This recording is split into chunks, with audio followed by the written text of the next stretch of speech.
అందరికీ నమస్కారం. నేను మీ డాక్టర్ రమేష్, సర్జికల్ గ్యాస్ట్రోఎంట్రాలజిస్ట్, అను హాస్పిటల్స్ విజయ్.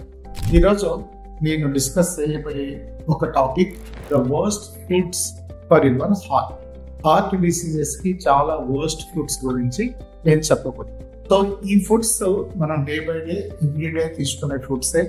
వీటి మూలంగా ఈరోజు మనకు హార్ట్ డిసీజెస్ చాలా అధికంగా, ఇది నెంబర్ 1 కాజ్ ఫర్ డెత్స్. ఈరోజు ప్రపంచంలో అత్యధిక మంది చనిపోవడానికి కారణమైనది గుండె వ్యాధులు. ఈ గుండె వ్యాధులు ఇంతగా మితిమీరిపోవడానికి కారణం మన యొక్క ఫుడ్ హ్యాబిట్. ఇందులో ప్రతిరోజు మనం తీసుకునే ఫుడ్స్ లో ఏవి మంచివో ఏవి చెడువో చెప్పడానికి ముందు నేను ముఖ్యమైన 4 ఫుడ్స్ గురించి ఈరోజు చెప్తాను. ఈ 4 ఫుడ్స్ మీరు అవాయిడ్ చేయగలిగితే గుండె వ్యాధుల నుంచి చాలా వరకు విముక్తి పొందవచ్చు. ఫస్ట్ది రిఫైన్డ్ కార్బోహైడ్రేట్స్ లేదా ప్రాసెస్డ్ ఫుడ్స్. రిఫైన్డ్ కార్బోహైడ్రేట్స్ అంటే నేను మీకు నా ఛానల్లో పదే చెప్తున్నట్టు, మనం తీసుకునే కార్బోహైడ్రేట్ ఫుడ్, మనం ఉదయం నుంచి రాత్రి వరకు తీసుకునే కార్బోహైడ్రేట్ ఫుడ్, మన ఇండియన్స్ కు కార్బోహైడ్రేట్ అనేది చాలా ముఖ్యమైనది. మన ఫుడ్ హ్యాబిట్స్, ముఖ్యంగా మన ఇండియన్స్ ఏంటంటే మనం మోతాదు మించి తింటూ ఉంటాం. అలాగే మోతాదు మించిన తగ్గట్టుగా మన బాడీ అనేది కోపప్ చేయదు. అందుకే ఇండియన్స్ లో షుగర్ ఎక్కువ, బీపీలు ఎక్కువ, గుండె వ్యాధులు ఎక్కువ. ఇక్కడ మనం మాట్లాడబోయే విషయంలో ఈ రిఫైన్డ్ కార్బ్స్ లేదా ప్రాసెస్డ్ కార్బోహైడ్రేట్స్ అనేవి ఏంటంటే, మనం మార్నింగ్ టు ఈవినింగ్ తీసుకుంటున్న ఫుడ్స్, మన బ్రేక్ఫాస్ట్ లో తీసుకుంటున్న ఇడ్లీ, దోశ లేదా పూరి, ఉప్మా ఇలాంటివి కావచ్చు, లేదా ప్రాథమికంగా తీసుకునే ఈ వైట్ రైస్ కావచ్చు. ఇవన్నీ కూడా హైలీ ప్రాసెస్డ్ ఫుడ్స్. అంటే ఇవి వరి నుంచి ప్రాసెస్ చేసి పొట్టునంతా తొలగించడం ద్వారా దానిపైన ఉన్న మొత్తం ఫైబర్ ని కోల్పోయి పూర్తిగా కార్బోహైడ్రేట్ లాగా తయారు, అంటే సింపుల్ గా అది షుగర్ లాగా తయారు. ఇది ఈజీలీ డైజెస్టబుల్ స్టార్చ్. అలాగే మనం పిండి పదార్థాలు కూడా చాలా అధికంగా తీసుకుంటాం. గోధుమ పిండి, శనగ పిండి, మైదా పిండి, ఇలా ఎన్నో రకాల పిండి పదార్థాలు. అలాగే ఈ పిండి పదార్థాలను చేసుకున్న ఎన్నో రకాల స్వీట్. అంతేకాకుండా మధ్యలో స్నాక్స్ రూపంలో సమోసాలని, నూడిల్స్ అని, లేకపోతే రకరకాల ఫాస్ట్ ఫుడ్స్ అని ఈరోజు తీసుకోవడం వల్ల ఫస్ట్ థింగ్ వచ్చి ప్రాసెస్డ్ ఫుడ్స్ ని మనం ఎప్పుడైతే దూరం పెడతాం, అంటే ఈ పదార్థాల యొక్క మోతాదును బాగా తగ్గించుకోగలుగుతాము, మనం గుండె వ్యాధుల నుంచి బయటపడడానికి అవకాశం. మీకు అనుమానం రావచ్చు, ఇందులో ఎక్కడ ఆయిల్ లేదు కదా, మరి ఆయిల్ అనేది మెయిన్ కల్ప్రిట్ కదా గుండె వ్యాధులకి, మరి వీటికి గుండె వ్యాధులకి లింక్ ఏంటి?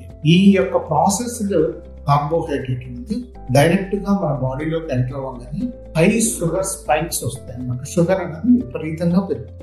దాన్ని కంట్రోల్ చేయడానికి అత్యధికంగా ఇన్సులిన్ అన్నది రిలీజ్. మన బాడీకి కావాల్సిన క్యాలరీస్ ని కొంత మోతాదు తీసుకోక మిగిలిన మోతాదు లివర్ లో కానీ లేదా మజిల్లో కానీ ఫ్యాట్ గా కన్వర్ట్ అయ్యి స్టిమ్యులేట్, అలాగే పొట్ట చుట్టూ కూడా ఫ్యాట్ గా ఎక్కుతుంది. సో ఇందుమూలంగానే మనకు ఎప్పుడైతే లివర్ లో ఫ్యాట్ అక్యుములేట్ అవుతుందో ఇన్సులిన్ రెసిస్టెన్స్ అనేది డెవలప్, దాని ద్వారా ట్రైగ్లిజరైడ్స్ అధికంగా అవుతుంది, మంచి కొలెస్ట్రాల్ లెవెల్స్ పడిపోతున్నాం, బ్యాడ్ కొలెస్ట్రాల్ అనేది పెరగటం అనేది జరిగింది. ఇవన్నీ కూడా మనకి ఏంటంటే గుండెకి హార్మ్ఫుల్. అంతేకాకుండా ఈ షుగర్స్ ఏదైతే సింపుల్ షుగర్స్ ఉన్నాయో ఇవన్నీ కూడా ఏమవుతాయంటే మనకు ఇన్సులిన్ రెసిస్టెన్స్ డెవలప్ చేయడమే కాకుండా advanced glycation products, end products అనేది ఒకటి డెవలప్ అవుతుంది. అందుకనే మనం 40 ఏళ్ళకే ముసలి లాగా కనపడటం జరిగింది. సో ఏజింగ్ కూడా చాలా ఫాస్ట్ గా జరుగుతాం. ఎర్లీ ఏజ్ లో షుగర్ రావడం కానీ, ఎర్లీ ఏజ్ లో హార్ట్ డిసీజెస్ రావడానికి కానీ ప్రధానమైన కారణం ఈ high carbohydrate. Second one fruit juices, cold drinks. Fruit juices, cold drinks ఇవి కూడా మనకి చాలా హార్మ్ చేస్తుంది. ఒక కూల్ డ్రింక్ పర్ డే తీసుకుంటే ఒక వ్యక్తి అతని యొక్క జీవిత కాలంలో 3% ఇంక్రీజ్డ్ హార్ట్ రేట్ అన్నది, హార్ట్ డిసీజెస్ అనేది ఉంటాయి. అంటే ఈ కూల్ డ్రింక్స్ లో కానీ, ఫ్రూట్ జ్యూసెస్ లో కానీ హై షుగర్ ఉండడం, హై ఫ్రక్టోజ్ ఉండడం అనేది జరిగింది. మన బాడీలో ఫ్రక్టోజ్ మెటబలైజ్ అయ్యేది కేవలం లివర్ లో మాత్రం. ఇంతకుముందు ఫ్యాటీ లివర్ అనేది ఆల్కహాలిక్స్ లో మాత్రమే చూసేవాళ్ళం, కానీ ఈరోజు నాన్ ఆల్కహాలిక్ ఫ్యాటీ లివర్ అనేది ప్రతి అందరిలోనూ చూడటం అనేది జరుగుతుంది. ఎందుకు అని అంటే ఇటువంటి రిఫైన్డ్ కార్బోహైడ్రేట్స్ తీసుకోవటం, షుగర్ రిచ్ ఉన్న కూల్ డ్రింక్స్ లాంటివి, ఫ్రూట్ జ్యూసెస్ లాంటివి అధికంగా తీసుకోవడం వల్ల ఈ రోజు ఈ ఫ్యాటీ లివర్ అనేది తయారు.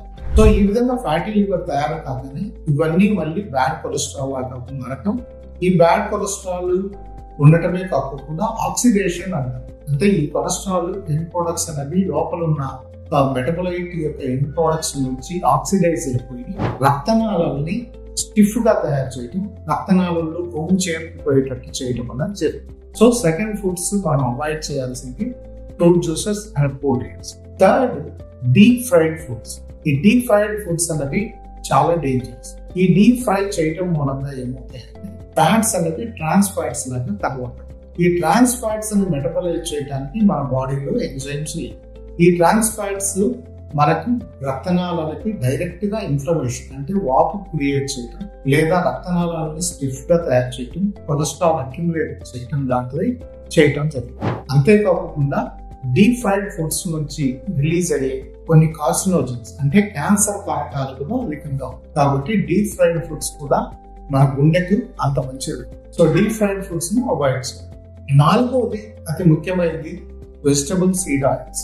ఈరోజు మనం ప్రతి ఇంట్లో మీరు ఏం ఆయిల్ వాడుతున్నారంటే ఫస్ట్ చెప్పేది సన్ఫ్లవర్ ఆయిల్ వాడుతున్నాం, లేదా safflower oil, rice bran oil, లేదా గ్రౌండ్ నట్ ఆయిల్ లాంటివి వాడుతున్నాము అని చెప్తాం.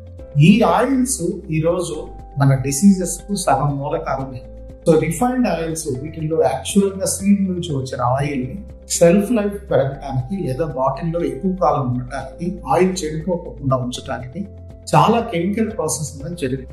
ఈ కెమికల్ ప్రాసెస్ మూలంగా ఇవి రిఫైన్డ్ ఆయిల్స్ లాగా తయారయ్యి సో వీటిల్లో ఒమేగా-6 యొక్క ఫ్యాటీ యాసిడ్ కంటెంట్ ఎక్కువ అవుతుంది.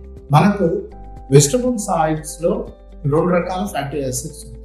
ఒమేగా-3 ఫ్యాటీ యాసిడ్ అని, ఒమేగా-6 ఫ్యాటీ యాసిడ్. ఈ ఒమేగా-3 కి ఒమేగా-6 కి ఉండే రేషియో 1:1 కానీ లేదా మాక్సిమం 1:4 కానీ ఉంటుంది. కానీ ఈ వెజిటబుల్ సీడ్ ఆయిల్స్ లో ఏంటంటే అంటే ఇటువంటి సన్ఫ్లవర్ ఆయిల్, సాఫ్లవర్ ఆయిల్ ఇటువంటి ఆయిల్స్ లో 1:20 అంటే ఒమేగా-6 అన్నది 20% కన్నా అధికంగా ఉంటుంది. ఈ 20% కన్నా అధికంగా ఉండటం ఇది ప్రో ఇన్ఫ్లమేటరీ అంటే మన బాడీలో ఒక రకమైన వాపుని క్రియేట్ చేయడం జరుగుతుంది. రక్తనాళాల్లో వాపు, ఆర్గాన్స్ లో వాపు, ఇవన్నీ మనకేంటంటే హార్ట్ డిసీజెస్ కి మూలపడతాయి. అంతేకాకుండా మెనీ ఆటో ఇమ్యూన్ డిసీజెస్ కానీ లేదా క్యాన్సర్స్ కానీ కూడా ఇటువంటి ఈ ఒమేగా-3, ఒమేగా-6 ఫ్యాటీ యాసిడ్ రేషియోనే కాకపోయినా వీటిని ఎప్పుడైతే ఫ్రై చేస్తామో, ఈ ఆయిల్స్ ని ఎక్కువ బాయిలింగ్ టెంపరేచర్స్ లో హీట్ చేస్తామో, ఇవి ట్రాన్స్ ఫ్యాట్స్ తో కూడా కన్వర్ట్. ఈ ట్రాన్స్ ఫ్యాట్స్ మనకు అనేక రకమైన చెడు కారకాలు, గుండె వ్యాధులకి, క్యాన్సర్స్ కి, రకాల వ్యాధులకి ఇవే వాడు. కాబట్టి ఫ్రెండ్స్, మీరంతా గుర్తుపెట్టుకోవాల్సింది ఈ 4 important foods like refined carbohydrates లేదా ప్రాసెస్డ్ ఫుడ్స్ అవాయిడ్ చేయండి. Cool drinks, fruit juices complete గా అవాయిడ్ చేయండి. థర్డ్, డీప్ ఫ్రైడ్ ఫుడ్స్ ని దూరంగా ఉంచండి. 4, ఈ వెజిటబుల్ సీడ్ ఆయిల్స్ మాత్రం వాడండి. Thank you.